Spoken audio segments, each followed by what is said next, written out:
সাত সকালে হাঁটতে গিয়েছিলেন মানুষ, কিন্তু নিউ টাউনের যে অফিস রয়েছে, সরকারি অফিস রয়েছে, কারিগরি ভবন, সেই ভবনের পিছনের একটি খালে প্রত্যেকের নজর পড়লো। দেখা গেল সেখানে একটি লাল রঙের ট্রলি ব্যাগ পড়ে রয়েছে, কিন্তু মানুষের ভয় হলো, আশঙ্কা হলো, কারণ সেই ট্রলি ব্যাগের ধার থেকে রক্ত চুইয়ে চুইয়ে পড়ে থাকতে দেখা গেল।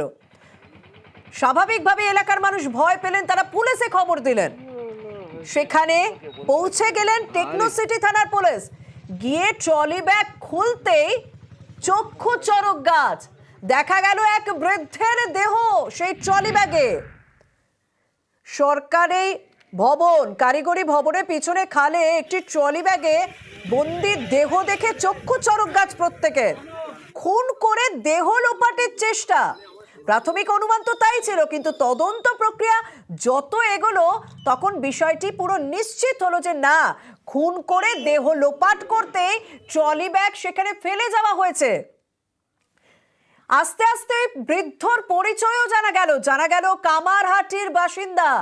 কামারহাটির বাসিন্দা ৮০ বছরের ওই বৃদ্ধকে কুপিয়ে খুন করে এই কারিগরি ভবনের পিছনের খালে ফেলে গিয়েছে দুষ্কৃতীরা। কিন্তু কারা করেছে সেই ঘটনা তদন্ত শুরু হলো। ইতিমধ্যেই তিনজনকে আটক করা হয়েছে।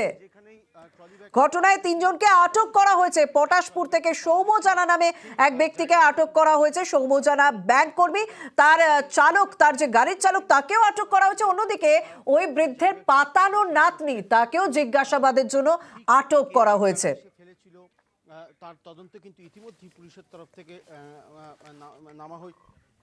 আমাদের সঙ্গে পটাশপুর থেকে রয়েছেন প্রতিনিধি পঙ্কজ।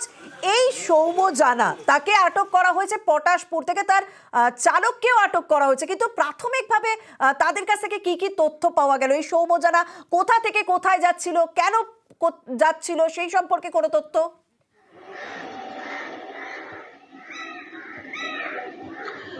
দেখো শর্মিষ্ঠা, একেবারে যে সৌম্য জানা, যেখানে কিন্তু এগরা শহরে এগরা ১ নম্বর ওয়ার্ডের বাসিন্দা সৌম্যকান্তি জানা, সেক্ষেত্রে যে গতকালকের যে ঘটনা, তুমি জানো যে নিউ টাউনের যে খুনের ঘটনা, যে সকাল থেকে যে খুনের তদন্ত চলছে, সেই পরিপ্রেক্ষিতে যে তুমি জানো যে লোকসভা নির্বাচন চলছে, বিভিন্ন সীমান্তবর্তী এলাকায় নাকা চেকিং চলছে পুলিশের পক্ষ থেকে এবং কেন্দ্রীয় বাহিনীর রুটমার্চ চলছে। সেই ক্ষেত্রে যে পটাশপুর থানার পক্ষ থেকে, যেখানে পশ্চিম মেদিনীপুর বড়া, যেখানে পটাশপুর বালিচক রাজ্য সড়ক রয়েছে, সেখানে একটি দেঘাটি ব্রিজ আছে, সেই ব্রিজের কাছে নাকা চেকিং হয়। সেখানে রাত 3:30 আজ ভোর রাতেই কিন্তু তার নাকা চেকিংয়ে সেই গাড়ির মধ্যে দেখতে পায় যে গাড়ির ডিগিতে রক্ত চুয়ে চুয়ে পড়ছিল। সেই ক্ষেত্রে কিন্তু সন্দেহ করে পটাশপুর থানার পুলিশ। সেই পুলিশ তাকে দুজনকে আটক করে, তার মধ্যে ছিল সৌম্যকান্তি জানা এবং তার ড্রাইভার, তাকে কিন্তু আটক করে নিয়ে আসে পটাশপুর থানায়।